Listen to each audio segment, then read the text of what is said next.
ദൈവത്തിൻ്റെ അതിപരിശുദ്ധമായ നാമം വാഴ്ത്തപ്പെടുമാറാകട്ടെ. കർത്താവിൽ പ്രിയ സഹോദരി സഹോദരന്മാരെ, എല്ലാവർക്കും വേഗം വരുന്ന കർത്താവായ യേശു ക്രിസ്തുവിൻ്റെ നാമത്തിലുള്ള സ്നേഹവന്ദനം. ഞാൻ ഇന്ന് മൂവാറ്റുപുഴയ്ക്കടുത്ത് വാളകത്തിനടുത്ത് നെല്ലാട് എന്നൊരു സ്ഥലത്താണ്. ഇവിടെ എൻ്റെ ഒരു ഗുരുനാഥനെ കാണാനായിട്ട് വന്നതാണ്. ബഹുമാനപ്പെട്ട റവറൻ സണ്ണി കെ ജോൺ അച്ഛൻ എൻ്റെ അധ്യാപകനാണ്. എനിക്ക് വലിയ അഭിമാനമുണ്ട് അച്ഛൻ്റെ അടുത്തിരിക്കുമ്പോൾ.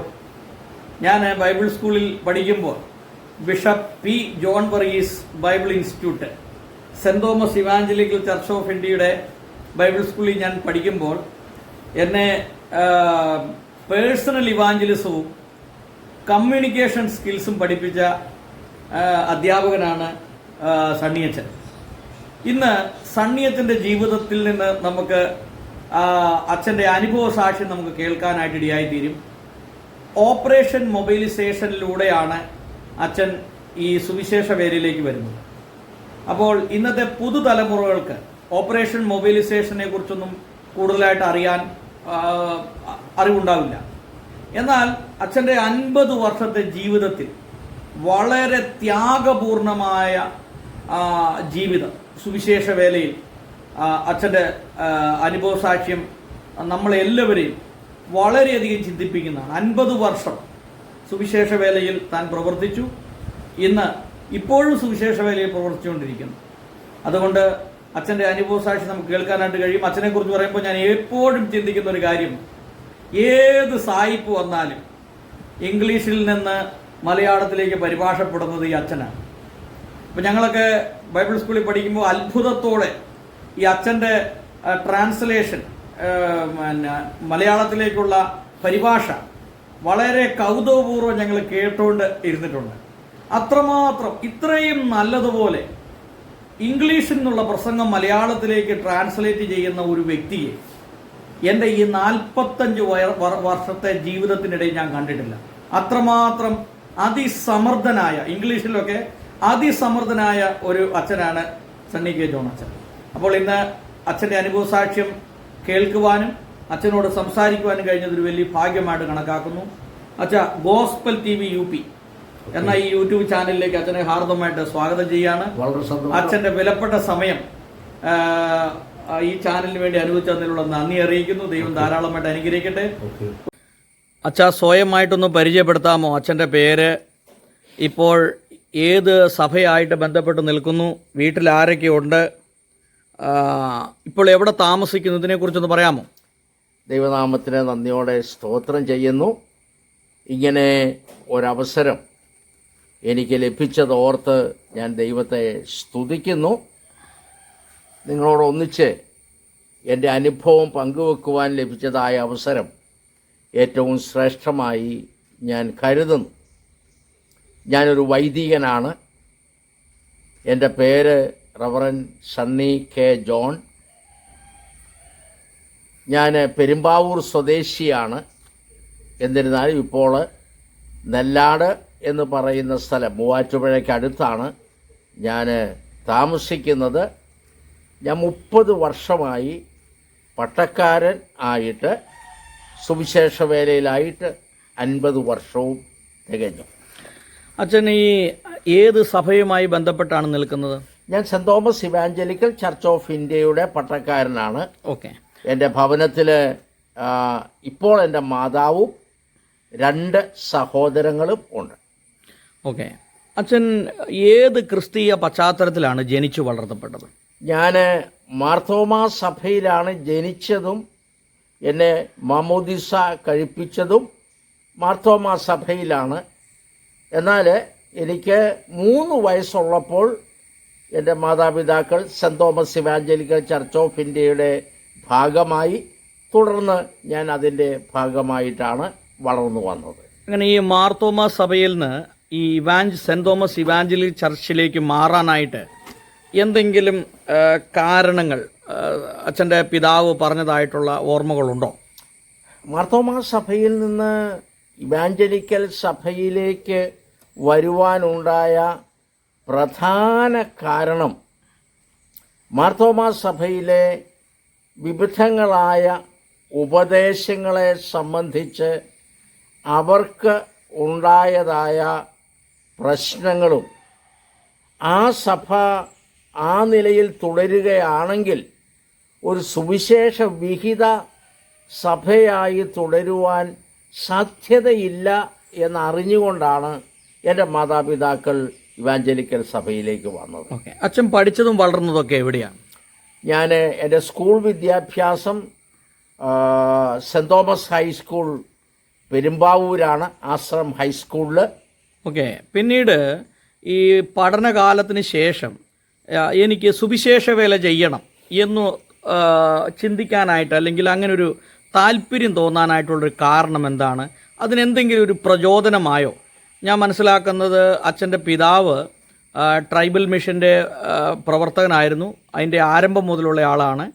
അപ്പോൾ എന്താണ് അച്ഛനെ ഈ സുവിശേഷ വേലയ്ക്ക് വേണ്ടി പ്രേരിപ്പിച്ച ഘടകം? അതിന് ആരുടെയെങ്കിലും ഒരു ഇൻഫ്ലുവൻസ് ഉണ്ടായോ? എന്താണ് അതിൻ്റെ ഒരു കാരണം? എന്നെ സംബന്ധിച്ചിടത്തോളം ഞാൻ സുവിശേഷ വേലയ്ക്ക് വേണ്ടി ഇറങ്ങണമെന്ന് താല്പര്യപ്പെട്ട ഒരാളല്ല.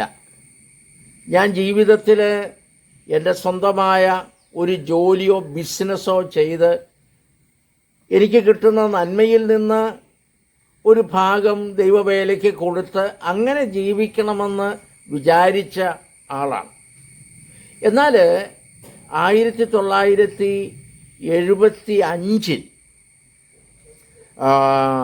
EFIയുടെ, അതായത് ഇവാഞ്ചലിക്കൽ ഫെലോഷിപ്പ് ഓഫ് ഇന്ത്യയുടെ ഒരു മീറ്റിംഗ് ആലുവ ബഥേൽ ആശ്രമത്തിൽ വെച്ച് നടക്കുവാൻ ഇടയായി.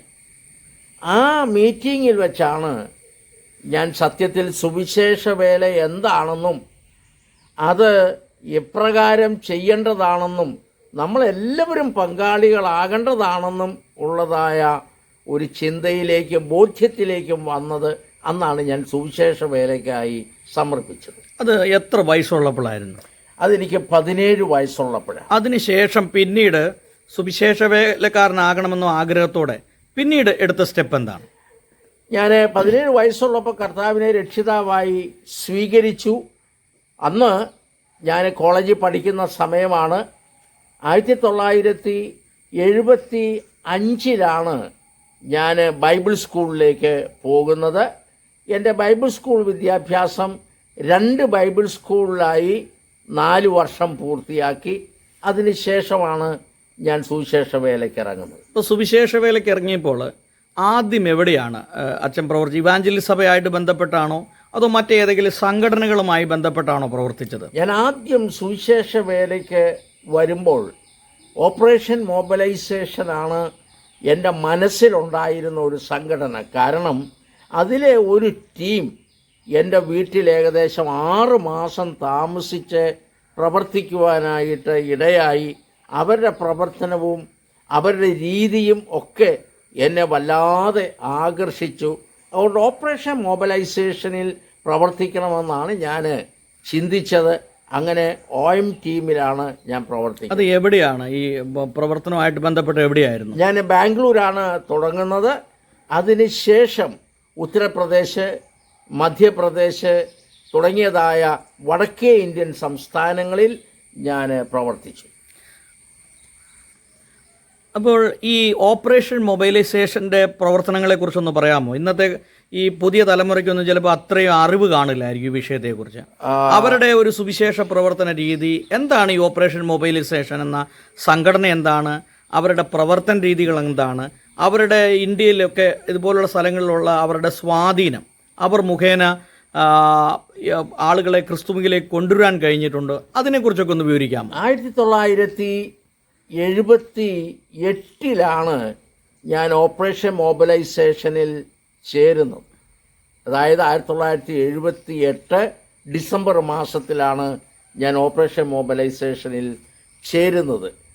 ആ കാലത്ത് വിശ്വാസം മാത്രം ആധാരമാക്കി പ്രവർത്തിച്ചുകൊണ്ടിരിക്കുന്ന ഒരു സംഘടനയായിരുന്നു ഓപ്പറേഷൻ മൊബിലൈസേഷൻ. ഞങ്ങളെ സംബന്ധിച്ചിടത്തോളം ഞങ്ങളെ 4-5 പേരുള്ള ഓരോ ടീമായിട്ട് ഓരോ സ്ഥലത്ത് താമസിക്കും. ഞങ്ങൾക്ക് വിൽക്കുവാനായിട്ട് പുസ്തകങ്ങളാണ് ഞങ്ങളുടെ കയ്യിൽ തരുന്നത്. ഈ പുസ്തകങ്ങൾ വിറ്റിട്ട് അതിൻ്റെ പണം കൊണ്ടാണ് ഞങ്ങൾ ജീവിക്കേണ്ടത്. ജോർജ് വെർബർ പറയുന്നത് ദീസ് ആർ ദ ചെക്സ് എന്നാണ് പറയുന്നത്. ഈ ചെക്ക് ഞങ്ങൾ മാറി പണമാക്കി അത് കൊണ്ടാണ് ഞങ്ങൾ ജീവിക്കേണ്ടത്. ആരുടെ കയ്യിൽ ഒരു പൈസ ഉണ്ടാകാൻ പാടില്ല, സ്വന്തമായിട്ടൊരു ഫണ്ടിങ് ഇല്ല, മാത്രമല്ല വ്യക്തിപരമായ ഡെപ്പോസിറ്റ്സുമില്ല, കയ്യിലൊന്നും കൊണ്ടുപോകാനും പാടില്ല. 100% കർത്താവിനെ വിശ്വസിച്ച് പ്രവർത്തിക്കുന്ന ഒരു സംഘടനയായിരുന്നു. ആ സംഘടനയിലാണ് ഞാൻ ട്രെയിനിങ് എടുത്തത്. അല്ല, ആ സംഘടനയുടെ പ്രവർത്തനങ്ങളെക്കുറിച്ച് ഈ പുതുതലമുറയ്ക്ക് മനസ്സിലാകത്തക്ക രീതിയിൽ ഒരു ചെറിയ രീതിയിലൊന്ന് പറയാമെങ്കിൽ. ആ സംഘടന ഒരു സ്ഥലത്ത് താമസിക്കുകയും അവിടെയുള്ള ദൈവാലയവുമായിട്ട് ബന്ധപ്പെടുകയും എല്ലാ ഭവനങ്ങളിലും വീടാന്തരം കയറി യേശുക്രിസ്തുവിനെക്കുറിച്ച് പറയുകയും ചെയ്യുന്ന ഒരു രീതിയാണ് അവർക്കുണ്ടായിരുന്നത്. ഞങ്ങൾ രാവിലെ 8 മണിയാകുമ്പോൾ ഞങ്ങൾ ഔട്ട്റീച്ചിന് പോകും. ഔട്ട്റീച്ചിന് പോയാൽ ഉച്ചയ്ക്ക് ഏതാണ്ട് 1 മണി വരെ ഞങ്ങൾ വീടുകളെല്ലാം കയറി ഇറങ്ങും. ഉച്ചയ്ക്ക് വന്ന് ആഹാരം കഴിഞ്ഞിട്ട് വൈകിട്ട് ഒരു 3 മണിയാകുമ്പോൾ പിന്നെയും ഔട്ട്റീച്ചിന് പോകും. ചില സ്ഥലങ്ങളിലൊക്കെ ഞങ്ങൾ പരസ്യയോഗങ്ങൾ ക്രമീകരിക്കും. ആ പരസ്യയോഗങ്ങളിലൂടെ ഞങ്ങൾ കർത്താവിനെ അവർക്ക് കാണിച്ചു കൊടുക്കും. ധാരാളം പരസ്യയോഗങ്ങളിൽ സംസാരിക്കുവാൻ ദൈവം എനിക്ക് അവസരം തന്നിട്ടുണ്ട്. അപ്പോൾ ഈ ഓപ്പറേഷൻ മൊബൈലൈസേഷനിൽ അച്ഛൻ എത്ര വർഷം വർക്ക് ചെയ്തു? ഞാൻ 4 വർഷം. അച്ഛാ, ഈ ഓപ്പറേഷൻ മൊബൈലൈസേഷനിൽ വർക്ക് ചെയ്തുകൊണ്ടിരുന്നപ്പോൾ ഉണ്ടായ ചില അനുഭവങ്ങൾ, മറക്കാനാവാത്ത അനുഭവങ്ങൾ ഒരുപാടുണ്ടല്ലോ. അതിൽ ചില അനുഭവങ്ങളൊന്ന് പങ്കുവെക്കാമോ? ഞാൻ ഒത്തിരി അനുഭവങ്ങൾ ഓപ്പറേഷൻ മൊബൈലൈസേഷനിലുണ്ട്. ഞാനതിൽ 1-2 കാര്യങ്ങൾ മാത്രം പറയാം. ഞാൻ ബെല്ലാരി എന്ന സ്ഥലത്ത് ഞങ്ങൾ പ്രവർത്തിച്ചുകൊണ്ടിരിക്കുന്ന സമയത്ത്, ആ പ്രവർത്തന സമയങ്ങളിൽ വളരെ എതിർപ്പുണ്ടായ ഒരു സമയമായിരുന്നു അത്. പലരും ഞങ്ങൾക്കെതിരെ ആക്രോശിക്കുകയും ഞങ്ങൾ അവിടുന്ന് പോകണം എന്ന് പറയുകയും ഒക്കെ ചെയ്തതായ ഒരു സമയമാണ് അത്. അല്പം ഭയത്തോടെയാണെങ്കിലും ഞങ്ങൾ സുവിശേഷ വേല ചെയ്തുകൊണ്ട് ഇരുന്നു. അങ്ങനെ ഒരു ദിവസം വൈകിട്ട് ചില സുവിശേഷ വിരോധികൾ ഞങ്ങൾ താമസിക്കുന്ന സ്ഥലത്ത് കയറി വരികയും ഞങ്ങളെ അധിക്ഷേപിക്കുകയും ഞങ്ങളോട് എത്രയും പെട്ടെന്ന് പോകാൻ പറയുകയൊക്കെ ചെയ്യുന്ന ഒരു സംഭവം ഉണ്ടായി. എന്നാൽ അത് കഴിഞ്ഞപ്പോൾ ഞങ്ങൾ വിചാരിച്ചു കുഴപ്പമില്ല എന്ന് വിചാരിച്ചു. പിറ്റേ ദിവസം ഒരു പരസ്യയോഗം നടത്തിക്കൊണ്ടിരുന്നതിനിടയിൽ ആളുകൾ ഞങ്ങളെ ആക്രമിക്കുവാനായിട്ട് ഇടയായി. അന്നാണ് ആദ്യമായിട്ട് എൻ്റെ ശരീരത്ത് അടി കൊള്ളുന്നത്. അടി കൊണ്ട് ഞങ്ങളെല്ലാം ഓടി വിവിധ സ്ഥാനങ്ങളിൽ കയറി. അന്ന് അവിടെ ഒരു തെലുങ്ക് കുടുംബം ഉണ്ടായിരുന്നു, ദൈവഭാഗത്തേക്ക് വന്ന ഒരു കുടുംബം. ഞാൻ എങ്ങനെയും ആ കുടുംബത്തിലേക്കാണ് ഓടി കയറിയത്. അപ്പോൾ അവർ സന്തോഷത്തോടെ എന്നെ കൈക്കൊണ്ടു. ആ കുടുംബത്തോട് ചേർന്ന് ഏതാണ്ട് 2 ആഴ്ചയോളം ഞാൻ താമസിച്ച് അവരാണ് എൻ്റെ ശരീരത്തിൽ ചൂട് വയ്ക്കുകയും കിഴി പിടിക്കുകയും ഒക്കെ ചെയ്തത്. പിന്നെയാണ് ഞാൻ എൻ്റെ ടീമിലേക്ക് മടങ്ങുന്നത്. ഞങ്ങളുടെ പലരും പല വീടുകളിലായിരുന്നു ആ ദിവസങ്ങളിൽ. അത് മറക്കാനാകാത്ത ഒരു സംഭവമാണ്. മറ്റൊരു സംഭവം, മഹാബലേശ്വർ എന്ന് പറയുന്ന സ്ഥലത്ത് ഓൾ ഇന്ത്യ കോൺഫറൻസിനായിട്ട് ഞങ്ങൾ കേരളത്തിൽ നിന്ന് പോവുകയാണ്. അപ്പോൾ സാധാരണഗതിയിൽ ഞങ്ങൾ പോകുമ്പോൾ ഞങ്ങളുടെ കയ്യിൽ 2 സഞ്ചിയും സഞ്ചി നിറച്ച് പുസ്തകങ്ങളുമാണുള്ളത്. ഞങ്ങൾക്ക് മദ്രാസ് വരെയുള്ള ടിക്കറ്റുണ്ട്. ആ മദ്രാസ് വരെയുള്ള ടിക്കറ്റ് എടുത്തതിന് ശേഷം ഞങ്ങളുടെ ലഗേജ് എല്ലാം ക്ലോക്ക് റൂമിൽ ഞങ്ങൾ കൊടുത്ത് പണം അവരെ രസീത് മേടിച്ചതിന് ശേഷം ഞങ്ങൾ ബുക്ക് സെയിൽസിനായിട്ട് പോയി. ഈ ബുക്ക് സെയിൽസ് ചെയ്ത് തുടർന്ന് യാത്ര ചെയ്യാനുള്ള പണം ഞങ്ങൾ കണ്ടെത്തണം. അങ്ങനെ കണ്ടെത്തിയതിന് ശേഷമാണ് ഞങ്ങൾ യാത്ര ചെയ്യേണ്ടത്. അപ്പോൾ ഞങ്ങൾ ഏതാണ്ട് 20 ദിവസം 25 ദിവസം മുമ്പാണ് യാത്ര ചെയ്യുന്നത്. ഈ കോൺഫറൻസിന് 25 ദിവസം മുമ്പ്. അപ്പോൾ ഞങ്ങൾ മദ്രാസ് വരെ യാത്ര ചെയ്തു. അത് കഴിഞ്ഞ് ഞങ്ങൾ ആന്ധ്ര വരെ യാത്ര ചെയ്തു. അത് കഴിഞ്ഞ് ഞങ്ങൾ മഹാബലേശ്വറിലെത്തി. ഏതാണ്ട് 14 ദിവസം കൊണ്ടാണ് ഞങ്ങൾ മഹാബലേശ്വറിൽ എത്തുന്നത്. അതെനിക്ക് ഒരിക്കലും മറക്കാനാകാത്തതായ ഒരു സംഭവമായിരുന്നു. ഈ സംഭവങ്ങളൊക്കെയാണ് ക്രിസ്തീയ ജീവിതത്തിൽ ഏത് പ്രതിസന്ധി വന്നാലും മുമ്പോട്ട് പോകുവാൻ തക്കവണ്ണം എന്നെ ബലപ്പെടുത്തിയത്. അപ്പോൾ ഈ ഓപ്പറേഷൻ മൊബൈലൈസേഷനിൽ വർക്ക് ചെയ്യുമ്പം ശമ്പളമൊന്നുമില്ല, ഇല്ല, പുസ്തകം വിറ്റ് വേണം ജീവിക്കാൻ. തീർച്ചയായിട്ടും. അപ്പോൾ ഒരു ദിവസം പുസ്തകം വിൽപ്പന നടന്നില്ലെങ്കിൽ എന്ത് ചെയ്യും? തീർച്ചയായിട്ടും പട്ടിണി കിടന്നിട്ടുണ്ടോ? തീർച്ചയായിട്ടും പട്ടിണി കിടന്നിട്ടുണ്ട്. ആ അനുഭവം ഒന്ന് വിവരിക്കാമോ? ഏതെങ്കിലും 1-2 അനുഭവം? തീർച്ചയായിട്ടും വിവരിക്കാം. ഞാൻ എൻ്റെ വീട്ടിൽ ഒരിക്കൽ പോലും പട്ടിണി കിടന്നിട്ടില്ല. സുവിശേഷ രംഗത്ത് വന്നതിന് ശേഷമാണ് ഞാൻ ആദ്യമായിട്ട് പട്ടിണി കിടക്കുന്നത്. പല പ്രാവശ്യവും പട്ടിണി കിടന്നു. ഒരു സമയത്ത് രാവിലെ എല്ലാവരും ബുക്ക് സെയിൽസിനായിട്ട് പോയി. എനിക്ക് ഈ തലേ ദിവസം വൈകിട്ടൊന്നും കഴിച്ചില്ല, ഉച്ചയ്ക്ക് ഒന്നും കഴിച്ചില്ല. വല്ലാത്ത ഒരു പ്രയാസം എൻ്റെ മനസ്സിനുണ്ട്, അതിനേക്കാളേറെ എൻ്റെ ശരീരത്തുമുണ്ട്. അതുകൊണ്ട് ഞാൻ പറഞ്ഞു, ഞാൻ ഇന്ന് സെയിൽസിന് വരുന്നില്ല, എനിക്കിവിടെ ഒന്ന് റെസ്റ്റ് ചെയ്യണം, എനിക്ക് സുഖം തോന്നുന്നില്ല. അപ്പോൾ എൻ്റെ അന്നത്തെ ടീം ലീഡർ എന്നോട് പറഞ്ഞു ഇവിടെ റെസ്റ്റ് ചെയ്യാൻ പറഞ്ഞു. ഞങ്ങൾ താമസിക്കുന്ന വീട് 3 മുറിയും അടുക്കളയുള്ള ഒരു വീടാണ്. അപ്പോൾ ഞാൻ എല്ലാവരും പോയി കഴിഞ്ഞപ്പോൾ ഒരു ചൂലെടുത്ത് ഈ വീട് മുഴുവൻ അടിച്ചു. മറ്റൊന്നുമല്ല, എവിടെയെങ്കിലും ഒരു കൊയിൻ കിട്ടുമോ, എവിടെയെങ്കിലും ഇച്ചിരി പൈസ വീണ് കിടക്കുന്നതുണ്ടോ. എൻ്റെ മനസ്സിലുള്ളത് 50 പൈസ കിട്ടണമെന്നുള്ളതാണ്. 4 ദോശയും ഒരു കട്ടൻ കാപ്പി, അതിന് 50 പൈസ മതി. 4 ദോശയ്ക്ക് 10 പൈസ, 40 പൈസ, 10 പൈസ ഒരു കട്ടൻ കാപ്പി. അന്ന് അത്രയേ ഉള്ളൂ വില. ഇത് കിട്ടാൻ വേണ്ടി ഞാൻ നല്ലവണ്ണം ആ വീട് മുഴുവൻ അടിച്ച് വാരി എടുത്ത സമയത്ത് 50 പൈസ എൻ്റെ കയ്യിൽ കിട്ടി. ഞാൻ അതുകൊണ്ട് അടിച്ചു വാരുന്നത് ഞാൻ പൂർത്തിയാക്കിയില്ലെന്നുള്ളതാണ് എൻ്റെ വിശ്വാസം. ഞാൻ ആ ചൂല് അവിടെ ഇട്ടിട്ട് ഞാൻ അടുത്ത ഹോട്ടലിലേക്ക് ഓടി 4 ദോശയും ഒരു കട്ടൻ കാപ്പിയും കഴിച്ചു. അങ്ങനെ എൻ്റെ വിശപ്പ് അടക്കിയത് ഞാൻ ഓർക്കുന്നുണ്ട്. പിന്നീട് ഈ ഓപ്പറേഷൻ മൊബൈലൈസേഷനിൽ ഈ വർക്ക് ചെയ്തിട്ടുള്ള ആളുകളുടെ അവരുടെ ജീവിതത്തിൽ വന്നിട്ടുള്ള ഒരു വ്യത്യാസങ്ങൾ, അതേപോലെ ക്രിസ്തീയ വിശ്വാസത്തിൽ അവരൊരു ഉറപ്പ്, അതിനൊക്കെ ഒരു വലിയ കാരണമായി തീർന്നു അല്ലേ ഈ ഓപ്പറേഷൻ മൊബൈലൈസേഷൻ? തീർച്ചയായിട്ടും ഓപ്പറേഷൻ മൊബൈലൈസേഷനാണ് ക്രിസ്തു വിശ്വാസത്തിൽ എന്നെ ഉറപ്പിച്ച് നിർത്തിയത്. അല്ലെങ്കിൽ ഈ കഴിഞ്ഞ 50 വർഷങ്ങളിലുണ്ടായ പ്രതികൂലങ്ങളുടെ മധ്യത്തിൽ ഞാൻ തളർന്നു പോകുമായിരുന്നു. തളർന്നു പോകാതെ എന്നെ നിലനിർത്തിയത് ഓപ്പറേഷൻ മൊബൈലൈസേഷനിൽ എനിക്ക് കിട്ടിയതായ പരിശീലനമാണ്.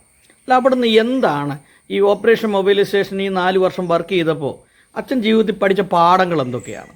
ഒന്ന്, എന്നെ ഏറ്റവും അധികം ടച്ച് ചെയ്തതായ ഒരു വിഷയം, ദൈവം എല്ലാത്തിനും മതിയായവനാണ്. 2, എന്നെ വ്യക്തിപരമായി അറിയുന്ന ഒരു ദൈവം, അത് ഞാൻ ഒരിക്കലും മറക്കുകയില്ല. പലപ്പോഴും കർത്താവേ ഞങ്ങളെ സഹായിക്കണമേ, ഞങ്ങളെ അനുഗ്രഹിക്കണമേ, ഞങ്ങൾക്ക് ആവശ്യമായിട്ടുള്ളത് തരണമേ എന്നൊക്കെ നമ്മൾ പ്രാർത്ഥിക്കുമ്പോൾ വ്യക്തിപരമായി എൻ്റെ ദൈവത്തോടെ എനിക്ക് എൻ്റെ ആവശ്യങ്ങൾ പറയുവാൻ കഴിയും എന്ന് മനസ്സിലാക്കിയത് ഞാൻ ഓപ്പറേഷൻ മൊബൈലൈസേഷനിൽ കൂടെയാണ്. കാരണം എൻ്റെ ആവശ്യങ്ങൾ അറിഞ്ഞ് ദൈവം എനിക്ക് നൽകി തന്നിട്ടുള്ളത് വളരെ വിശേഷപ്പെട്ട കാര്യങ്ങളാണ്. ഓക്കെ, പിന്നീട് ഈ ഇവാഞ്ചലിക്കൽ സഭയിലേക്ക് വരാനായിട്ടുള്ള, അല്ലെങ്കിൽ ഇവാഞ്ചലിക്കൽ സഭയിലൊരു സുവിശേഷകനായി, ആദ്യകാലങ്ങളിൽ അച്ഛൻ ഒരു സുവിശേഷകനായിട്ടാണ് പ്രവർത്തിച്ചതെന്നാണ് ഞാൻ മനസ്സിലാക്കുന്നത്. പിന്നീട് ഈ ഇവാഞ്ചലിക്കൽ സഭയിലേക്ക് വന്ന ഒരു സുവിശേഷകനാകാനുള്ളൊരു കാരണം എന്താ? ഞാൻ ഓപ്പറേഷൻ മൊബൈലൈസേഷനിൽ നിന്ന് തിരിച്ച് നാട്ടിൽ വന്നു. അതിനു മുമ്പ് ഞാൻ ഇന്ത്യൻ ഇവാഞ്ചലിക്കൽ മിഷനിൽ 1 വർഷം ഞാൻ പ്രവർത്തിച്ചു. 1 വർഷം പ്രവർത്തിച്ച് കഴിഞ്ഞപ്പോൾ എനിക്ക് അവിടെ വെച്ചൊരു ആക്സിഡൻ്റ് ഉണ്ടായി. എൻ്റെ പുറത്ത് എൻ്റെ ഡിസ്കിന് തകരാറുണ്ടായി. എനിക്ക് ചലനശേഷി കുറവായി വന്നു. അങ്ങനെ ഞാൻ നാട്ടിൽ വന്ന് ട്രീറ്റ്മെൻ്റ് എടുത്തു. അങ്ങനെ ഞാൻ വടക്കേ ഇന്ത്യൻ ജീവിതം അവസാനിപ്പിച്ചതിന് ശേഷം എൻ്റെ നാട്ടിലായിരിക്കുകയാണ്. ഞാൻ എൻ്റെ ട്രീറ്റ്മെൻറ്റിന് ശേഷം അന്ന് എൻ്റെ പിതാവ് പ്രവർത്തിച്ചുകൊണ്ടിരുന്ന ട്രൈബൽ മിഷനോട് ചേർന്ന് ഞാൻ പ്രവർത്തിച്ചു. കാരണം അത് എന്നെ വളരെയധികം സഹായിച്ചതായ ഒരു വസ്തുതയാണ്. ട്രൈബൽ മിഷനിൽ ഞാൻ പ്രവർത്തിക്കുമ്പോൾ ആദിവാസികളെ കുറിച്ചും ആദിവാസികളുടെ ഇടയിൽ താമസിച്ച് പ്രവർത്തിക്കുവാൻ എനിക്ക് അവസരം ലഭിച്ചത് എനിക്ക് വലിയ ഒരു മുതൽക്കൂട്ടായി. അത് കഴിഞ്ഞിട്ടാണ് saint Thomas evangelical church of ഇന്ത്യയുടെ ഒരു സുവിശേഷകനായി ഞാൻ മൂവാറ്റുപുഴ ജോയിൻ ചെയ്യുന്നു.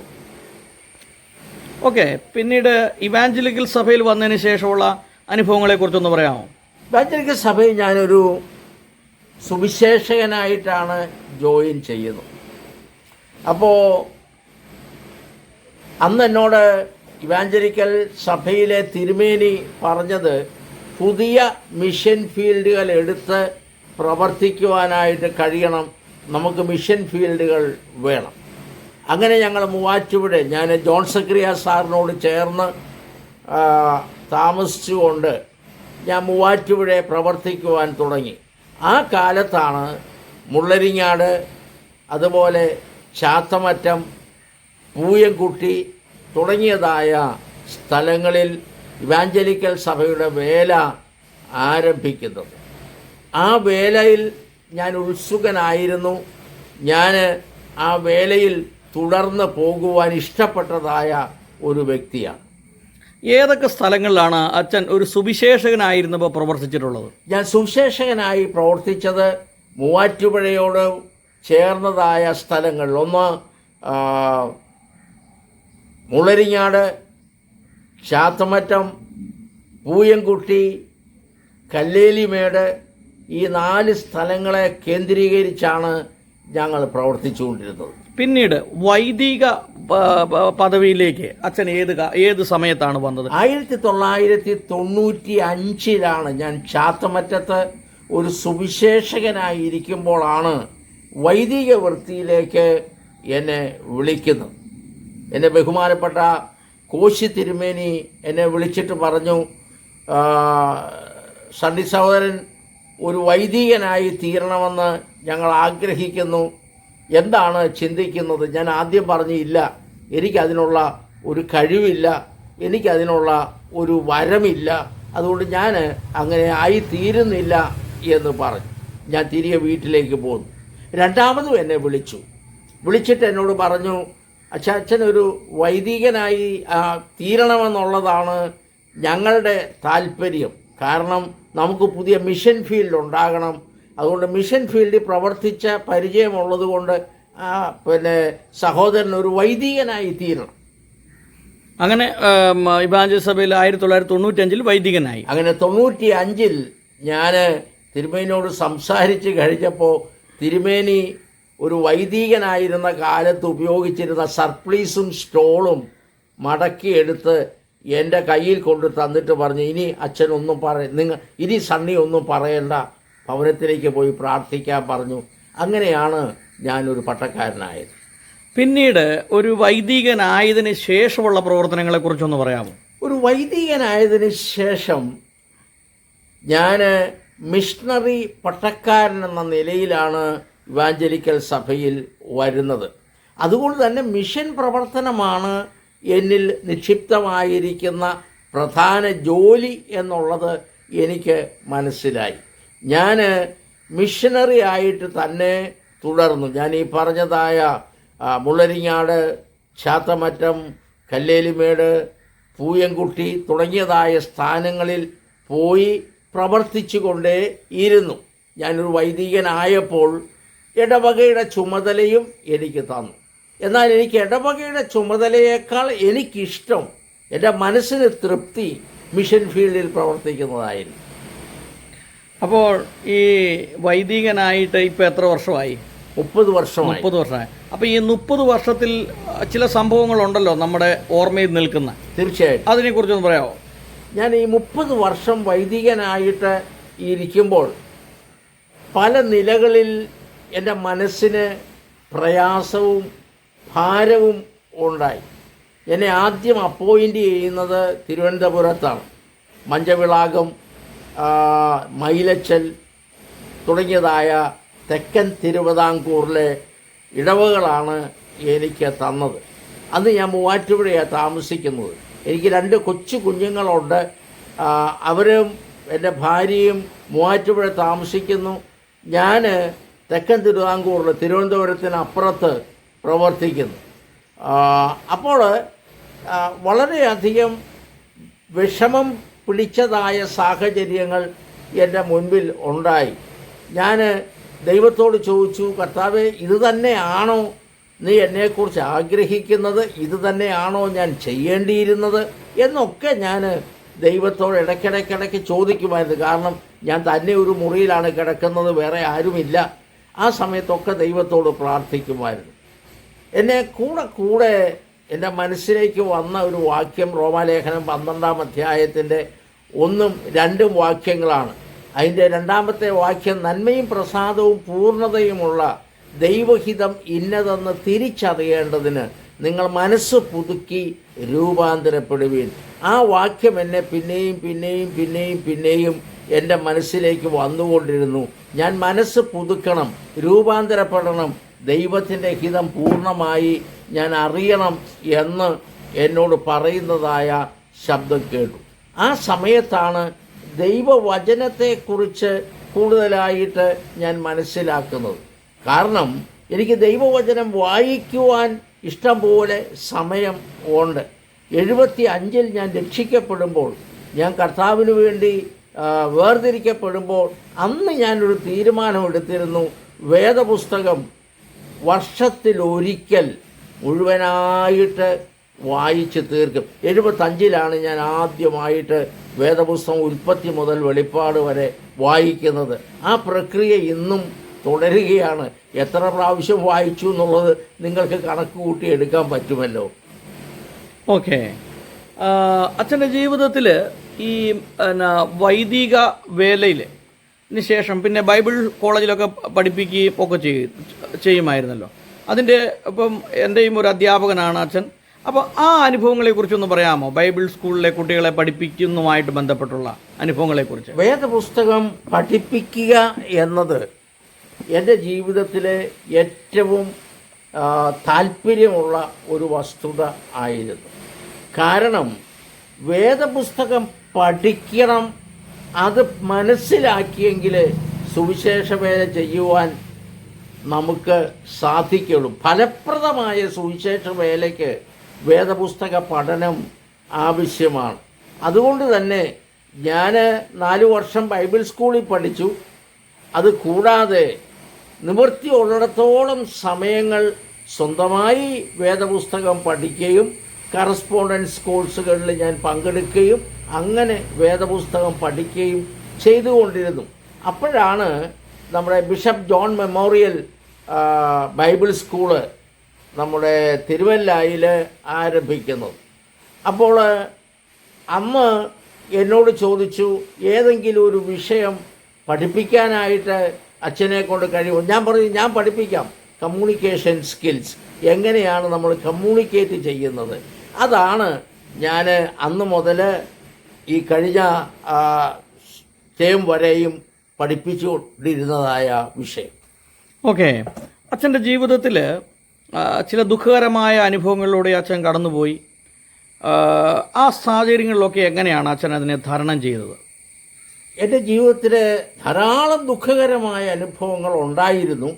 എന്നാൽ എന്നെ ഏറ്റവും ദുഃഖിപ്പിച്ചത് എൻ്റെ മകളുടെ മരണമാണ്. അത് കഴിഞ്ഞതിൻ്റെ മുമ്പിലത്തെ വർഷം ഓഗസ്റ്റ് മാസത്തിലാണ് അവൾ മരിക്കുന്നത്. അവളെ ഞാൻ ചെറുപ്രായത്തിൽ തന്നെ കർത്താവിനെക്കുറിച്ച് അവളോട് പറഞ്ഞു. അവൾ കർത്താവിനെ രക്ഷിതാവായി സ്വീകരിച്ചു. എൻ്റെ എല്ലാ കാര്യങ്ങളിലും അവൾ എന്നെ സപ്പോർട്ട് ചെയ്തുകൊണ്ട് ഇരുന്നു. അവളെ നേഴ്സിംഗ് പഠിപ്പിച്ചു. നേഴ്സിംഗ് കഴിഞ്ഞപ്പോൾ ഞാൻ അവളോട് ചോദിച്ചു, നിനക്ക് എവിടെയാണ് പ്രവർത്തിക്കണം? അവൾ പറഞ്ഞു, ഏതെങ്കിലും ഒരു മിഷൻ ആശുപത്രിയിൽ പ്രവർത്തിക്കണം. ഒരു മിഷൻ ആശുപത്രി അന്വേഷിച്ച് ഞങ്ങൾ പോയി. ഞങ്ങൾ ഡങ്കൻ എന്ന് പറയുന്ന ഒരു ഹോസ്പിറ്റലിൽ അവിടെ ചെന്ന് ഞങ്ങൾ ചേർന്നു. അവിടെ 3 വർഷം അവൾ പ്രവർത്തിച്ചു. ഞാൻ 2 പ്രാവശ്യം ഡങ്കൻ ഹോസ്പിറ്റലിൽ പോകുവാനായിട്ട് ഇടയായി തീർന്നു. നല്ല സാക്ഷ്യമായിരുന്നു അവളെക്കുറിച്ച് അവർ പറഞ്ഞു. ഞാൻ ദൈവത്തെ സ്തുതിക്കുകയും ചെയ്തു. അവളെ വിവാഹം കഴിച്ചു. 11 വർഷം അവർ കുടുംബമായിട്ട് ജീവിച്ചു. ദൈവം അവർക്ക് മക്കളെ കൊടുത്തില്ല. ഒരു സുപ്രഭാതത്തിൽ അവൾ തടന്നു പോകുന്ന സമയത്ത് അവൾക്ക് പെട്ടെന്ന് ഒരു പ്രയാസമുണ്ടായി.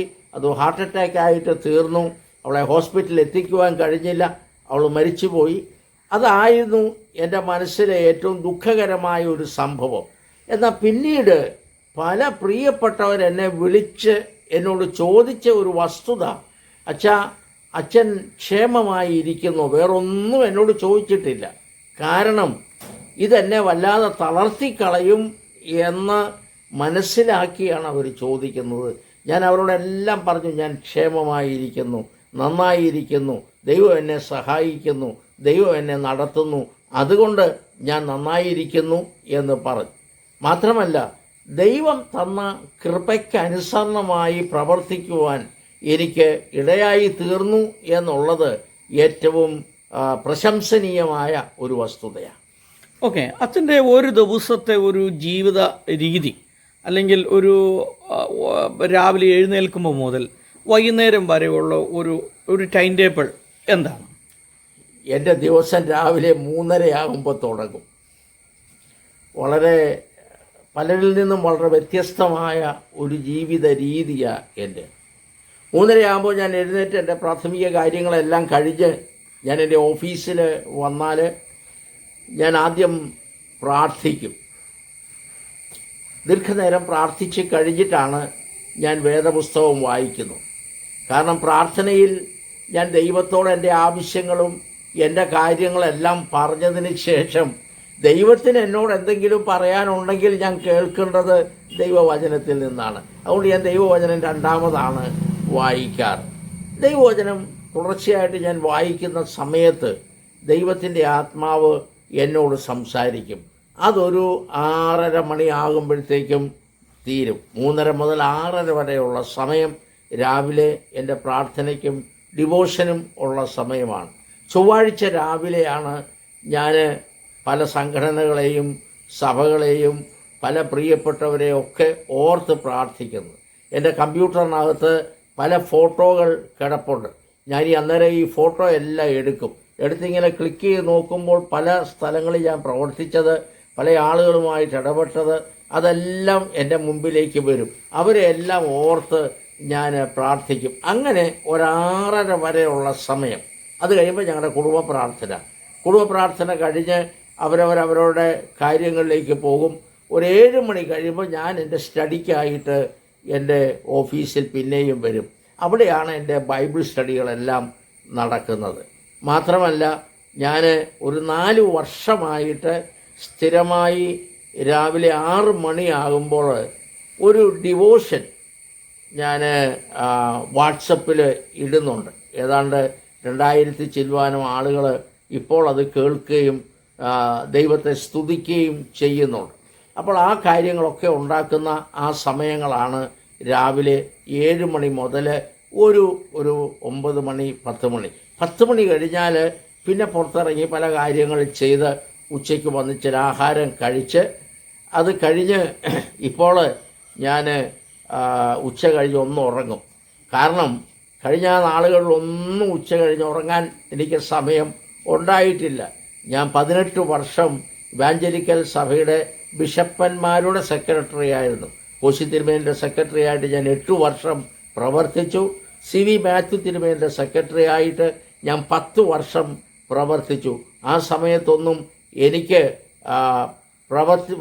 ഉറങ്ങാനുള്ള സമയം കിട്ടിയിട്ടില്ല. ഇപ്പോൾ ഞാൻ ഉച്ചയ്ക്ക് ഒരല്പസമയം ഉറങ്ങും. വൈകിട്ട് 6 മണി ആയാൽ പതിവ് പോലെ എൻ്റെ വായനയും പ്രാർത്ഥനയും തുടരും. വായന എൻ്റെ ഒരു വലിയ വിഷയമാണ്.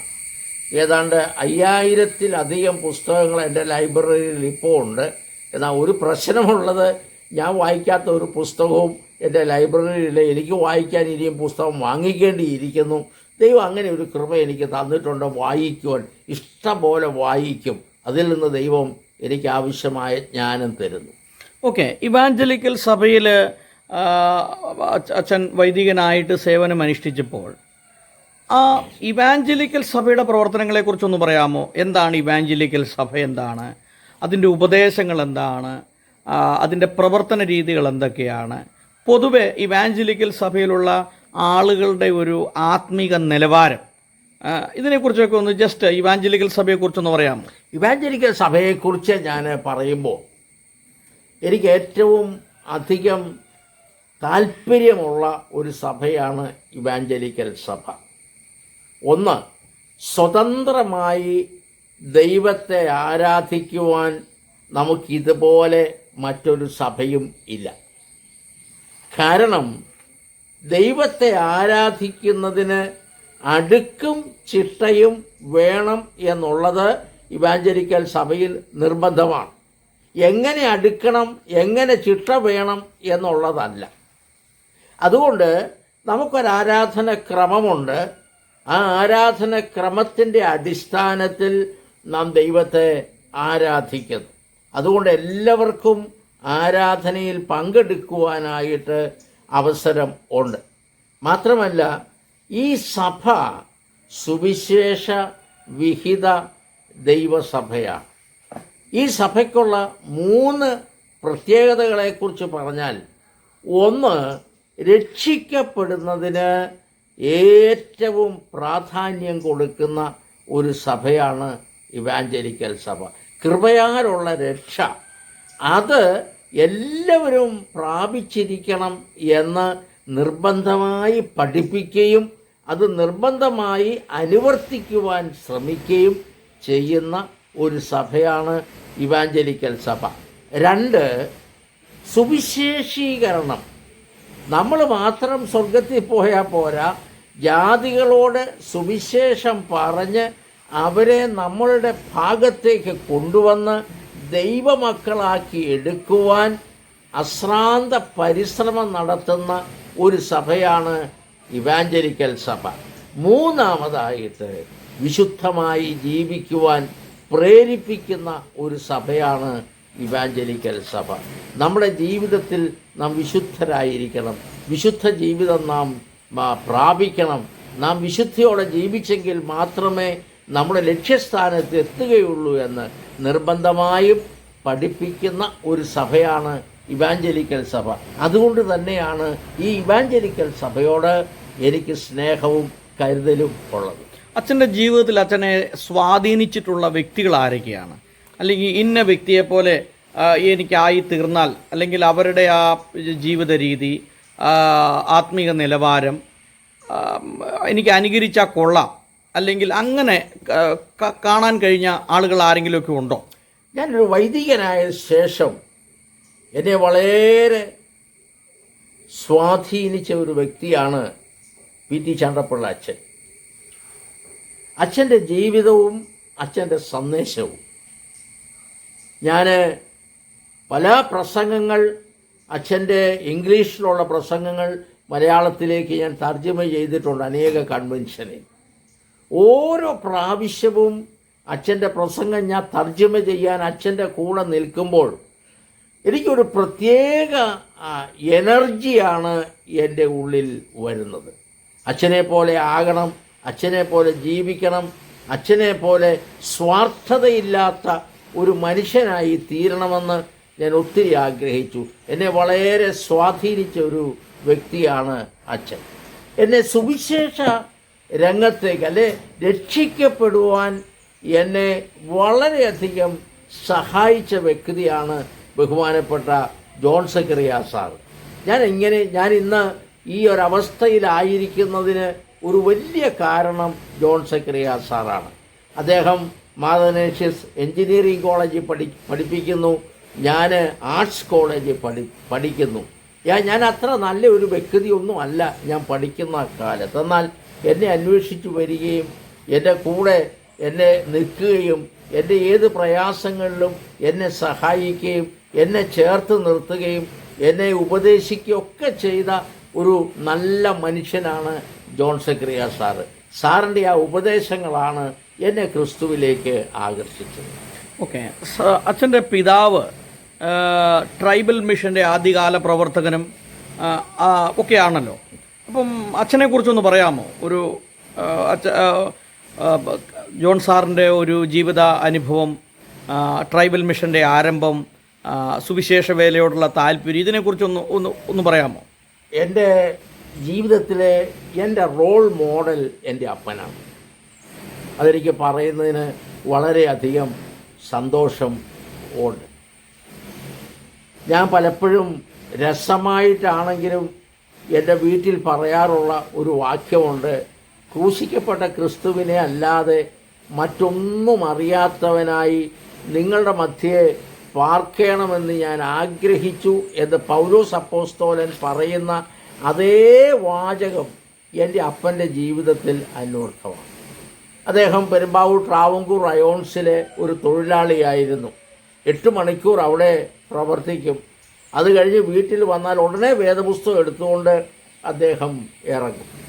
അദ്ദേഹത്തിൻ്റെ സുവിശേഷ താല്പര്യവും സുവിശേഷത്തോടുള്ള അദ്ദേഹത്തിൻ്റെ അഭിനിവേശവും അതിലേറെ അദ്ദേഹത്തിൻ്റെ സത്യസന്ധത അതെന്നെ വളരെ ചിന്തിപ്പിച്ച ഒരു വസ്തുതയാണ്. സത്യമായത് പറയുക, സത്യമായത് ചെയ്യുക, സത്യമായ കാര്യങ്ങൾക്ക് വേണ്ടി മാത്രം നിൽക്കുക. ആര് പറഞ്ഞാലും ഞാൻ കണ്ടതോ ഞാൻ കേട്ടതോ ഞാൻ അനുഭവിച്ചതോ അല്ലാത്ത ഒരു കാര്യവും അതിന് ഞാൻ കൂട്ടുനിൽക്കുകയില്ല എന്നെൻ്റെ അപ്പൻ പലപ്പോഴും പറയുമായിരുന്നു. അതെൻ്റെ ജീവിതത്തിലൊരു വലിയ വെല്ലുവിളിയായിരുന്നു. അദ്ദേഹം ട്രൈബൽ മിഷൻ്റെ ആദ്യകാല പ്രവർത്തനങ്ങളിൽ ഏർപ്പെട്ടിരുന്നു. അന്ന് ട്രൈബൽസിൻ്റെ ഇടയിൽ പോകുവാനും അവരുടെ അടുത്ത് സുവിശേഷം പങ്കുവെക്കുവാനും ഒക്കെ ഉത്സുകനായ ഒരു മനുഷ്യൻ ആയിരുന്നു. അദ്ദേഹം കാണിച്ചതായ വഴി, അദ്ദേഹം ജീവിതത്തിൽ പകർന്ന് തന്നതായ ഭാഗങ്ങൾ, അതുപോലെ തന്നെ ജീവിതത്തിൽ അദ്ദേഹം കാണിച്ചതായ മാതൃകകൾ, അതാണ് എൻ്റെ ജീവിതത്തിൽ എനിക്ക് ഉത്തേജനമായി തീർന്നു. ഓക്കെ, അച്ഛൻ്റെ കുടുംബത്തിൽ നിന്നുള്ള സപ്പോർട്ടൊക്കെ എങ്ങനെയാണ്? സുവിശേഷ വേലയിൽ ഈ 50 വർഷം, ഈ ദീർഘവർഷം സുവിശേഷ വേല ചെയ്തപ്പോൾ ഭവനത്തിൻ്റെ ഒരു സപ്പോർട്ട്, മാതാപിതാക്കളുടെ, അതോടൊപ്പം തന്നെ കൊച്ചമ്മയുടെ ഒരു സപ്പോർട്ട്, അതിനെക്കുറിച്ചൊന്ന് പറയാമോ? എൻ്റെ കുടുംബത്തിൻ്റെ 100% സപ്പോർട്ട് അന്നും ഇന്നും എനിക്കുണ്ടായിരുന്നു. എൻ്റെ പിതാവാണ് എന്നെ ഏറ്റവും സപ്പോർട്ട് ചെയ്തത്. ഞാൻ വീട്ടിലെ മൂത്ത മകനാണ്. ഞാൻ സുവിശേഷ വേലയ്ക്കായി പോകുവാൻ തീരുമാനിച്ചു. എൻ്റെ ജീവിതം അതിന് സമർപ്പിച്ചു. ഞാൻ ആ വഴിയിൽ മുമ്പോട്ട് നീങ്ങി. എൻ്റെ 2 അനുജന്മാരും പഠിക്കുകയാണ്. അന്ന് ഞാൻ സുവിശേഷ വേലയ്ക്കായി പോകുമ്പോൾ എൻ്റെ അപ്പൻ ജോലി ചെയ്തിരുന്ന കമ്പനി ലോക്കൗട്ടാണ്. ഞങ്ങൾക്കാകെയുള്ളൊരു വരുമാനം ഈ കമ്പനിയിൽ നിന്ന് കിട്ടുന്ന ശമ്പളമാണ്. അത് പൂർണ്ണമായിട്ടും നിലച്ചു. ഞാൻ സുവിശേഷ വേലയ്ക്കായിട്ട് പോകുവാൻ ഒരുങ്ങി. അന്ന് പോകുന്നതിൻ്റെ തലേ ദിവസം രാത്രിയിൽ എൻ്റെ വീട്ടിൽ വെച്ച് ഒരു മീറ്റിംഗ് ഉണ്ടായിരുന്നു. ഞാൻ പിറ്റേ ദിവസം സുവിശേഷ വേലയ്ക്ക് പോവുകയാണല്ലോ. ഒരു നല്ല മീറ്റിംഗ് ആയിരുന്നു. എനിക്ക് വേണ്ടി പലരും പ്രാർത്ഥിച്ചു.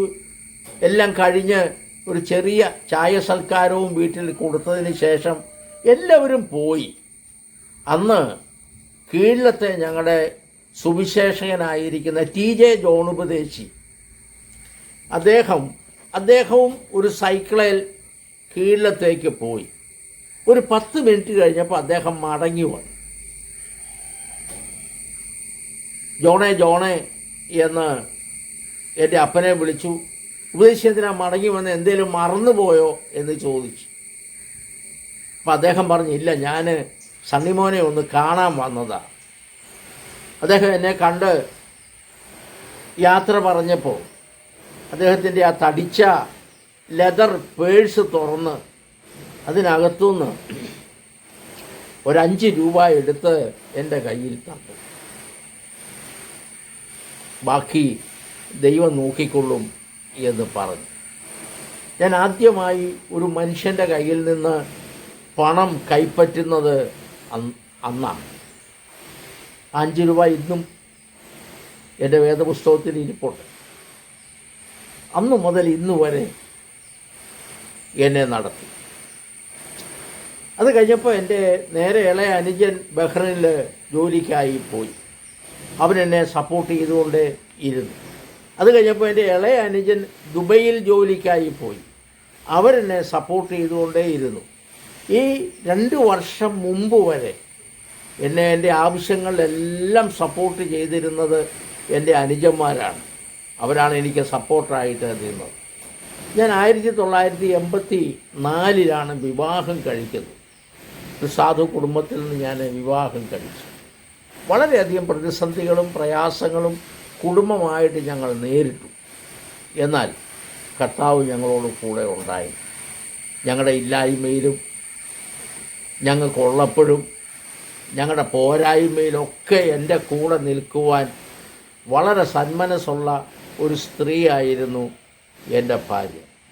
ധാരാളം പട്ടിണി കിടന്നിട്ടുണ്ട്, ധാരാളം ബുദ്ധിമുട്ടിയിട്ടുണ്ട് സുവിശേഷത്തിന് വേണ്ടി. എന്നാൽ അതിലൊക്കെയും നല്ലതാക്കി തീർക്കുന്ന ഒരു കർത്താവുണ്ട് എന്ന് ആഴമായ ഒരു വിശ്വാസം അവളിലുണ്ടായിരുന്നു. ഞാൻ പലപ്പോഴും പറയും, ആരോടും സുവിശേഷം പറയുന്നത് ഞാൻ കേട്ടിട്ടില്ല, ആരോടും പ്രത്യേകിച്ച് കർത്താവിനെ സ്വീകരിക്കണമെന്ന് പറയുന്നത് ഞാൻ കേട്ടിട്ടില്ല. എന്നാൽ ദീർഘമണിക്കൂറുകൾ പ്രാർത്ഥിക്കുന്ന ഒരു സ്ത്രീയായിരുന്നു അവൾ. ധാരാളം പ്രാർത്ഥിക്കും, പല പ്രിയപ്പെട്ടവരെ ഓർത്ത് പ്രാർത്ഥിക്കും. എൻ്റെ പ്രവർത്തനത്തെ, ഞാൻ പ്രവർത്തനത്തിന് പോകുമ്പോൾ എന്നെ ഓർത്ത് പ്രാർത്ഥിക്കും. എൻ്റെ വരവ് ചെലവ് കാര്യങ്ങളിൽ എൻ്റെ കൂടെ നിൽക്കും. ഞാൻ 50 വർഷമായെന്ന് പറഞ്ഞല്ലോ ഞാൻ സുവിശേഷ വേലയിലായിട്ട്. കഴിഞ്ഞ 50 വർഷമായിട്ട് എൻ്റെ മുഴുവൻ വരവും ചെലവും ഞാൻ എഴുതി വെക്കുന്ന ഒരു സ്വഭാവമുള്ളവനാണ്. കാരണം ഞാൻ മനസ്സിലാക്കുന്നത് ദൈവം ദാനമായി തരുന്നതാണ് എനിക്ക് എൻ്റെ കയ്യിൽ കിട്ടുന്ന പണം. അതിന് ഞാൻ കണക്ക് കൊടുക്കേണ്ടതാണ്. അതുകൊണ്ട് കണക്ക് എനിക്ക് ഉണ്ടാകണം. 50 വർഷത്തെ കണക്ക് എൻ്റെ കയ്യിലുണ്ട്. ഇന്ന് വരെ ഉള്ളത് എനിക്ക് ഞാൻ എഴുതിയിട്ടും ഉണ്ട്. അത് എൻ്റെ മേശപ്പുറത്താണ് വെച്ചിരിക്കുന്നത്. ഇടയ്ക്കിടയ്ക്ക് അവൾ അതൊന്ന് മറിച്ച് നോക്കും, എങ്ങനെയൊക്കെയാണ് ഏതൊക്കെയാണ് കാര്യങ്ങളിൽ പോകുന്നത്. തനിക്ക് ചുരുക്കാവുന്ന കാര്യങ്ങളൊക്കെ താൻ ചുരുക്കും. കുഞ്ഞുങ്ങളെ കൊണ്ട് ചുരുക്കിക്കാവുന്ന കാര്യങ്ങളൊക്കെ അവരെ കൊണ്ട് ചുരുക്കിക്കും. ദൈവം ഞങ്ങൾക്ക് തന്നിട്ടുള്ളതിൽ നിന്ന് മാത്രം ദൈവത്തിന് വേണ്ടി പ്രവർത്തിക്കുവാൻ, ഞങ്ങളെ സഹായിക്കുവാൻ അവൾ ഒരു വലിയ പങ്ക് വഹിച്ചു എന്നുള്ളതിന് യാതൊരു സംശയവും. നല്ലൊരു സുവിശേഷകനായിരിക്കണമെങ്കിൽ എന്തൊക്കെ ഗുണഗണങ്ങൾ വേണമെന്നാണ് അച്ഛൻ്റെ ജീവിതാനുഭവത്തിൽ നിന്ന് പറയാനായിട്ടുള്ളത്? എൻ്റെ ജീവിതാനുഭവത്തിൽ നിന്ന് പറയുമ്പോൾ അത് ഒരു പക്ഷേ ഔട്ട്ഡേറ്റഡ് ആയിരിക്കുമോ എന്നെനിക്കൊരു സംശയം ഉണ്ട്. ഇന്നത്തെ സുവിശേഷ വേലക്കാരെ സംബന്ധിച്ചിടത്തോളം അത് എത്രമാത്രം പ്രായോഗികമാണ്, എത്രമാത്രം അവരെ കൊണ്ട് സാധിക്കുന്ന കാര്യങ്ങളാണ് എന്നെനിക്കറിയില്ല. എന്നെ സംബന്ധിച്ചിടത്തോളം, ഞാൻ മനസ്സിലാക്കുന്നത് സംബന്ധിച്ചിടത്തോളം, ഒരു സുവിശേഷ വേലക്കാരൻ അവൻ പറയുന്ന സുവിശേഷം അതിനേക്കാൾ ഏറെ അവൻ്റെ ജീവിതം സുവിശേഷം ആയിരിക്കണം. ഒരു നാട്ടിൽ താമസിക്കുമ്പോൾ, ഒരു സ്ഥലത്ത് താമസിക്കുമ്പോൾ അവൻ്റെ ചുറ്റുപാട്, അവൻ്റെ ആളുകൾ, അക്രൈസ്തവരും ക്രൈസ്തവരും നാമധേയ ക്രിസ്ത്യാനികളും, അവരുടെയൊക്കെ മധ്യത്തിൽ അവരൊരു സുവിശേഷകനാണ് എന്ന് വ്യക്തമായ ഒരറിവ് ഉണ്ടായിരിക്കണം. ഞാനത് മനസ്സിലാക്കിയത്, ഞാൻ പറഞ്ഞല്ലോ 18 വർഷം ഞാൻ തിരുമേനിമാരുടെ സെക്രട്ടറി ആയിരുന്നു. തൃപ്പൂണിത്തറയിൽ നിന്ന് രാവിലെ 5:15 ട്രെയിന് കയറി 7 മണിക്ക് ഞാൻ തിരുവല്ലായിൽ ഇറങ്ങി. തിരുവല്ലായിൽ നിന്ന് 3:30 മണിക്കുള്ള ട്രെയിനിന് കയറി 7 മണിയാകുമ്പോൾ തൃപ്പൂണിത്തറ ഇറങ്ങി. അങ്ങനെയായിരുന്നു 18 വർഷത്തെ എൻ്റെ ജീവിതം. ആഴ്ചയിൽ 5 ദിവസം. ഞാൻ ആദ്യമായിട്ട് ട്രെയിനിൽ കയറുമ്പോൾ അവിടെ ധാരാളം യാത്രക്കാർ, അതായത് സീസൺ ടിക്കറ്റുകാരുണ്ട്. അവർ കളി പറയുകയും ചിരിക്കുകയും ഒക്കെ ചെയ്യും. ചിലപ്പോൾ തെറി പറയും, വേണ്ടതും വേണ്ടാത്തതും എല്ലാം പറയും. ഞാൻ അവരുടെ കൂടെ ഒരു മൂലയിൽ പോയി ഇരുന്നു. അപ്പോൾ ഞാനൊരു പുതുമുഖം ചെന്നപ്പോൾ ചോദിച്ചു, എന്താ പേര്? ഞാൻ പറഞ്ഞു, എൻ്റെ പേര് റവൻ സണ്ണി കെ ജോൺ, ഞാൻ അച്ഛനാണോ? അയ്യോ, അച്ഛനാണോ? ഞാൻ അങ്ങനെ ഒരു 4-5 ദിവസം യാത്ര ചെയ്ത് കഴിഞ്ഞപ്പോൾ അവരുടെ ആ സംസാരത്തിന് വളരെ വ്യത്യാസം വന്നു. അബദ്ധത്തിൽ ആരെങ്കിലും എന്തെങ്കിലും ഒന്ന് പറഞ്ഞാൽ ഉടനെ അടുത്തിരിക്കുന്നയാൾ അവൻ്റെ വാവുത്തും, ഉണ്ടാതിരിക്കണം, അച്ഛൻ അവിടെ ഇരിക്കുന്നു, ഇങ്ങനെ പറയരുത്. ഈ 18 വർഷത്തെ എൻ്റെ ജീവിതം അവർക്ക് ഒരു സാക്ഷ്യം ആയിരുന്നു. ദൈവം ആ മഹത്വത്തിനായിട്ട് പറയട്ടെ, ഏതാണ്ട് 24ഓളം അക്രൈസ്തവർ ക്രിസ്തുവിനെ കണ്ടെത്തുവാൻ എൻ്റെ യാത്രയിൽ സാധിച്ചു.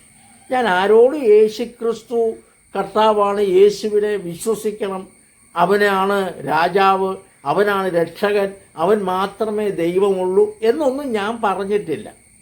പലപ്പോഴും എൻ്റെ പ്രതികരണം അത് വ്യത്യസ്തമായ ഒരു പ്രതികരണമാണ്. അപ്പോഴവർ ചോദിക്കുക, അച്ഛൻ എന്തുകൊണ്ടാണ് അങ്ങനെ പ്രതികരിക്കുന്നത്? അങ്ങനെ അല്ലല്ലോ സാധാരണ ആളുകൾ പ്രതികരിക്കുന്നത്. അപ്പോഴാണ് ഞാൻ അവരോട് സുവിശേഷം പറയുന്നത്. നമ്മുടെ പ്രതികരണങ്ങൾ, നമ്മുടെ സംസാരം, ഇതെല്ലാം ഒരു സുവിശേഷകന് ചേർന്നതായിരിക്കണം. വസ്ത്രം, നാം നടക്കുന്നത്, അതെല്ലാം ഒരു സുവിശേഷകന് ചേർന്നതായിരുന്നു. എൻ്റെ മക്കൾ എന്നും എന്നോട് വല്ലാതെ ഒരിക്കൽ ക്ഷോഭിച്ച് പറഞ്ഞു, ഒരു നല്ല ഉടുപ്പും ഒരു നല്ല ചൂരിദാറും ഒന്നും ഇടാൻ അപ്പൻ സമ്മതിക്കുകയില്ല, ഇങ്ങനെ ഈ പഴയ ആളിനെ പോലെ ഇട്ടുകൊണ്ട് നടന്നാൽ മതിയോ, ഈ പുതിയ ആളിലൊക്കെ ഇടുന്നത് കണ്ടില്ലേ എന്നൊക്കെ എന്നോട് ചോദിച്ചു. ഞാൻ അവരോട് പറയാറുള്ളത്, നിങ്ങളൊരു സുവിശേഷ വേലക്കാരൻ്റെ മകളാണ്, അതിന് യോഗ്യമാവണ്ണം വേണം നിങ്ങൾ വസ്ത്രം ധരിക്കുവാൻ, അതിന് യോഗ്യമാവണ്ണം വേണം നിങ്ങൾ ജീവിക്കുവാൻ. അത് വളരെ അച്ചട്ടായിട്ട് അവർ പാലിച്ചു. എൻ്റെ മൂത്ത മകൾ പ്രത്യേകിച്ച് വളരെ നന്നായി അത് പാലിച്ചു. അവൾ എവിടെ ആയിരുന്നാലും എൻ്റെ വ്യക്തിപരമായ ക്രിസ്തീയ ശുശ്രൂഷയ്ക്ക് ഒരു കളങ്കമുണ്ടാകുവാൻ അവൾ ഒരിക്കലും നിന്നിട്ടില്ല. അത് എൻ്റെ ജീവിതത്തിലെ ഒരു സാക്ഷ്യമാണ്. അങ്ങനെ ആയിരിക്കണം എന്നുള്ളതാണ് ഞാൻ വിശ്വസിക്കുന്നത്. പക്ഷെങ്കിൽ ഈ കാലത്തെ സുവിശേഷകർ അങ്ങനെ ആകുമോ എനിക്കറിയില്ല. അച്ഛാ, ഈ ഇപ്പോൾ ഇറങ്ങുന്ന ഈ പുതുതലമുറയോട്, സുവിശേഷകരോട് എന്താണ് അച്ഛൻ്റെ ജീവിതവുമായി ബന്ധപ്പെട്ട ഒരു സന്ദേശം പറയാനായിട്ടുള്ളത്? എൻ്റെ ജീവിതവുമായിട്ട് ബന്ധപ്പെട്ട ഒരു സന്ദേശമേ എനിക്ക് പറയാനുള്ളൂ. സമയത്തിലും അസമയത്തിലും ഒരുങ്ങിയിരിക്കുക, സുവിശേഷം പറയുക. അതിന് നമുക്ക് ദൈവം തന്നിരിക്കുന്ന എല്ലാ സമയങ്ങളും എല്ലാ സാഹചര്യങ്ങളും പരമാവധി ഉപയോഗിക്കുക. സുവിശേഷത്തെക്കുറിച്ച് എനിക്ക് ലജ്ജയില്ല. വിശ്വസിക്കുന്ന ഏവനും, ആദ്യം യഹൂദനും പിന്നെ യവനനും അത് രക്ഷയ്ക്കായി ദൈവശക്തി ആകുന്നുവല്ലോ എന്ന് നാം പറയുമ്പോൾ അതങ്ങനെ തന്നെ നമ്മുടെ ജീവിതത്തിൽ കാണണം. തീർച്ചയായിട്ടും അതാണ് നമ്മുടെ ജീവിതത്തിൽ ആവശ്യം. ഇന്ന് പല ബൈബിൾ സ്കൂളുകളിൽ നിന്നും ഗ്രാജുവേറ്റ് ചെയ്ത് വരുന്നതായ കുഞ്ഞുങ്ങളെ കാണുമ്പോൾ എനിക്ക് ദുഃഖം തോന്നാറുണ്ട്. സുവിശേഷത്തെക്കുറിച്ച് വലിയ ഗ്രാഹ്യമൊന്നും അവർക്കില്ല. അവരെന്താ പഠിച്ചതെന്നോ അവരെ എന്താ പഠിപ്പിച്ചതെന്നോ എനിക്കറിയില്ല. പക്ഷെങ്കിൽ സുവിശേഷം അതാണ് അടർന്നു പോകാത്തത്, ഉതിർന്നു പോകാത്തത്, തീർന്നു പോകാത്തത്, മാറ്റമില്ലാത്തത്.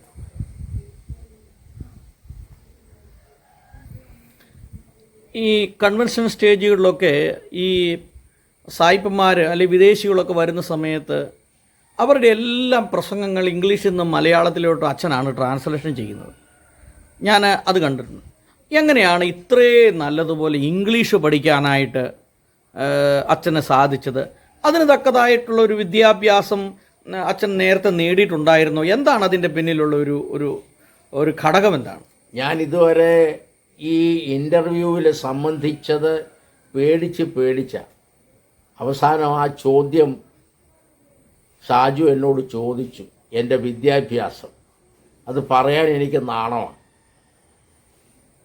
പറയപ്പെട്ട വിദ്യാഭ്യാസം ഒന്നും എനിക്കില്ല. ഇംഗ്ലീഷിനെ സംബന്ധിച്ചിടത്തോളം ഞാൻ ഓപ്പറേഷൻ മൊബിലൈസേഷനിൽ 4 വർഷം പ്രവർത്തിച്ചതുകൊണ്ടും അന്ന് വെള്ളക്കാരുണ്ടായിരുന്നത് കൊണ്ടുമാണ് ഇംഗ്ലീഷ് എനിക്ക് സ്വാധീനമായത്.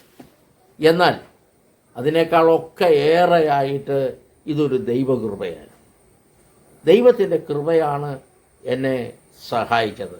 വിവിധ ഭാഷ, വിവിധ ആക്സൻസ്, ഇംഗ്ലീഷ് പറഞ്ഞതുകൊണ്ടായില്ല, അത് ഏത് ദേശക്കാരനാണ്, ഏത് നാട്ടുകാരനാണ്, ഏത് രീതിയിലാണ് പറയുന്നത് എന്ന് മനസ്സിലാക്കി അത് ഭാഷാന്തരം ചെയ്യാനായിട്ടുള്ള ഒരു കഴിവും അതിനുള്ള ഒരു കൃപയും വേണം. ആ കൃപ ദൈവം എനിക്ക് തന്നിട്ടുണ്ട്. അത് ഓർത്ത് ഞാൻ ദൈവത്തെ സ്തുതിക്കുന്നു. എൻ്റെ തിരുമേനി പലപ്പോഴും എന്നോട് പറഞ്ഞു, അച്ഛന് ഒരു പ്രയാസവുമില്ല, അച്ഛന് പ്രൈവറ്റായിട്ട് MA എഴുതിയെടുക്ക്, അച്ഛന് വായിച്ചാൽ മനസ്സിലാവുമല്ലോ, ചെയ്യ്. ഞാൻ പക്ഷെങ്കിൽ 1-2 പ്രാവശ്യം ആലോചിച്ചു MA എഴുതിയെടുത്താലോ. അവസാനം ഞാൻ വിചാരിച്ചു, എൻ്റെ MA എന്ന് പറയുന്ന വാല് കിട്ടുമ്പോൾ ദൈവം തന്ന കൃപ പോയെങ്കിൽ പിന്നെ യാതൊരു പ്രയോജനവുമില്ലല്ലോ. അതുകൊണ്ട് MA എന്ന വാല് വേണ്ട, ദൈവത്തിൻ്റെ കൃപ മതി. അങ്ങനെയാണ് ഞാൻ ആ കാര്യം ഇന്ന് വരെയും നിവർത്തിച്ചു പോരുന്നത്. അച്ഛാ, ഇനി അച്ഛൻ്റെ ജീവിതവുമായി ബന്ധപ്പെട്ട് എന്തെങ്കിലും കാര്യങ്ങൾ പൊതുജനം അറിയണം എന്ന് ആഗ്രഹിക്കുന്ന കാര്യങ്ങളുണ്ടോ? വിശ്വാസികൾ അറിയണം എന്ന് താല്പര്യമുള്ള 2-3 കാര്യങ്ങളുണ്ട്. ഒന്ന്, സുവിശേഷ വേലയെ സംബന്ധിച്ച് കർത്താവ് പറയുന്നു, ഇത് ദുഷ്കാലമാകയാൽ സമയം തക്കത്തിൽ ഉപയോഗിച്ചു കൊള്ളുക.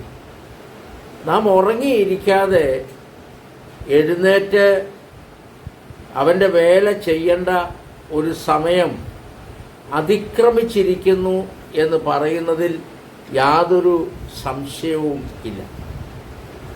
കാരണം നാം ആണ് കർത്താവിൻ്റെ വേല ചെയ്യേണ്ടത്. അത് നമ്മെയാണ് ഭരമേൽപ്പിച്ചിരിക്കുന്നത്. നാം അത് ചെയ്തെങ്കിലേ മതിയാവും. നമുക്ക് വേണ്ടി അത് ചെയ്യാൻ വേറൊരാളില്ല. അത് മനസ്സിലാക്കി നാം ചെയ്യണം. 2, സുവിശേഷ വേലയിലേക്ക് ഇറങ്ങുന്ന വ്യക്തികളെ സംബന്ധിച്ചിടത്തോളം നിങ്ങൾ യഥാർത്ഥത്തിൽ സുവിശേഷ വേല ചെയ്യുവാൻ ആണ് ആഗ്രഹിക്കുന്നതെങ്കിൽ ഇതിനകത്ത് നഷ്ടങ്ങളും കഷ്ടങ്ങളും പ്രയാസങ്ങളും ഉണ്ടാകുമെന്നുള്ളതിന് യാതൊരു സംശയവുമില്ല. പൗലോസ് അപ്പോസ്തലൻ പറഞ്ഞു, നാം ഇങ്ങനെ അനേക കഷ്ടങ്ങളിലൂടെ ദൈവരാജ്യത്തിൽ പ്രവേശിക്കേണ്ടവർ ആകുന്നു. ഇത് സമൃദ്ധിയുടെ സുവിശേഷമാണ്. എല്ലാവർക്കും താല്പര്യം, എല്ലാവരും പറയുന്നതും അതാണ്. പക്ഷെങ്കിൽ എൻ്റെ വേദപുസ്തകത്തിൽ സമൃദ്ധിയെക്കുറിച്ചൊന്നും അധികം പറയുന്നില്ല. സുവിശേഷ വേലയ്ക്ക് ഇറങ്ങിയോ കഷ്ടപ്പാടും ബുദ്ധിമുട്ടും ഉണ്ട്. അനുഗ്രഹം എന്ന് പറയുമ്പോൾ നമ്മളെല്ലാവരും ദൈവത്തിൻ്റെ അനുഗ്രഹം കിട്ടി എന്ന് പറയുമ്പോൾ അത് മെറ്റീരിയലായ ബ്ലെസ്സിങ്സാണ്. നമുക്കത് മനസ്സിലാക്കാൻ കഴിയുന്നത് യാക്കോബിൻ്റെ ജീവിതത്തിൽ വെച്ച്. അത് വായിച്ചാൽ നമുക്കത് മനസ്സിലാകും. യാക്കോബിനെ ദൈവം അനുഗ്രഹിച്ചു, യാബോക്കിൻ്റെ കടവുങ്കൽ വെച്ച് അനുഗ്രഹിച്ചു. പിന്നെയുള്ള യാക്കോബിൻ്റെ ജീവിതം ഒന്നും എടുത്തു നോക്കിയാൽ ഇതുപോലെ ശപിക്കപ്പെട്ട ഒരു മനുഷ്യൻ വേറെ ലോകത്തിലുണ്ടോ എന്ന് നമുക്ക് അറിയാൻ പ്രയാസമാണ്. യാക്കോബിൻ്റെ ജീവിതം നോക്കും, മുമ്പോട്ട് വായിക്കുന്നതെല്ലാം അതാണ്. റാഹേൽ വഴിയരിയിൽ വെച്ച് മരിച്ചു. അത് കഴിഞ്ഞ് ജോസഫ് നിന്ന നിപ്പിൽ പോയി. അത് കഴിഞ്ഞ് ജോസഫിനെയും അതുപോലെ തന്നെ ആഹാരം അന്വേഷിച്ചു പോയതായ മക്കളിൽ 2 പേരൊഴിച്ച് ബാക്കി എല്ലാവരും വന്നു. യാക്കോബ് പറയുന്നുണ്ട്, നിങ്ങൾ എൻ്റെ നരയെ ദുഃഖത്തോടെ പാതാളത്തിലേക്ക് ഇറക്കും, ഇതല്ലാതെ എനിക്ക് വേറെ ഒരു ഗതിയുമില്ല. പിന്നെ എവിടെയാണ് യാക്കോബ് അനുഗ്രഹിക്കപ്പെട്ടത്? അത് എബ്രായ ലേഖനത്തിൽ നാം കാണുന്നുണ്ട്.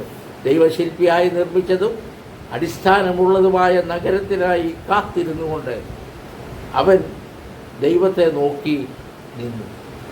ഈ പ്രശ്നങ്ങളിലൊക്കെ അവൻ ദൈവത്തോട് ചേർന്ന് നിന്നു. ഞാൻ OM-നെ കുറിച്ച് പറയുമ്പോഴെല്ലാം എനിക്ക് സന്തോഷത്തോടെയും ചാരിതാർത്ഥ്യത്തോടെയും പറയാൻ കഴിയുന്ന ഒരു കാര്യം, കർത്താവിന് വേണ്ടി നിൽക്കുവാൻ എന്നെ സഹായിച്ച ഒരു വസ്തുത ഓപ്പറേഷൻ മൊബിലൈസേഷനാണ്. എന്ന് ഞാൻ അവരോട് കടപ്പെട്ടിരിക്കുന്നു. എന്നും എനിക്ക് അവരോട് നന്ദിയും ഉണ്ട്. അപ്പോൾ സുവിശേഷ വേലയ്ക്ക് ഇറങ്ങിയാൽ കഷ്ടതയുടെ വഴിയാണ് എന്ന് മനസ്സിലാക്കുക, അത് എടുക്കുവാൻ തയ്യാറാകുക. മൂന്നാമതായിട്ട്, കലപ്പയ്ക്ക് കൈവച്ച ശേഷം പുറകോട്ട് നോക്കുന്നവനാരും ദൈവരാജ്യത്തിന് കൊള്ളാവുന്നവനല്ല. നിങ്ങൾ കലപ്പയ്ക്ക് കൈ വെച്ചില്ല എന്ന് വിചാരിച്ച് കുഴപ്പമൊന്നുമില്ല. എന്നാൽ ഒരിക്കലായിട്ടൊരു തീരുമാനമെടുത്താൽ പുറകോട്ട് നോക്കുമ്പോൾ അത് നമ്മെ വല്ലാതെ ബാധിക്കും. ഞാൻ പറയട്ടെ, ഈ 50 വർഷത്തിനിടയിൽ പല പ്രാവശ്യം എൻ്റെ മനസ്സെന്നോട് പറഞ്ഞതാണ്, ഇത് കളഞ്ഞിട്ട് പോകും, ഇത് മുമ്പോട്ട് കൊണ്ടുപോകാൻ കഴിയില്ല, നിൻ്റെ ജീവിതത്തിനൊരർത്ഥവുമില്ല, നീ ഒന്നുമല്ലാതായി പോവുകയുള്ളൂ എന്നൊക്കെ എൻ്റെ മനസ്സ് എന്നോട് പറഞ്ഞതാണ്. ഒരർത്ഥത്തിൽ സാത്താൻ എന്നോട് പറഞ്ഞതാണ്. എന്നാൽ കർത്താവ് എന്നെ മുമ്പോട്ട് തള്ളി. അങ്ങനെയാണ് ഞാൻ ജീവിക്കുന്നത്. ഇന്നെനിക്ക് 69 വയസ്സ് കഴിയും. ദൈവം വിശ്വസ്തൻ. അതാണ് നിങ്ങളോട് എനിക്ക് പറയാൻ. അച്ഛാ, ഇത്രയും സമയം അച്ഛനോട് സംസാരിക്കാൻ കഴിഞ്ഞത് വലിയൊരു ഭാഗ്യമായിട്ട് കണക്കാക്കുന്നു. ദൈവം അച്ഛനെ ധാരാളമായിട്ട് സഹായിക്കട്ടെ.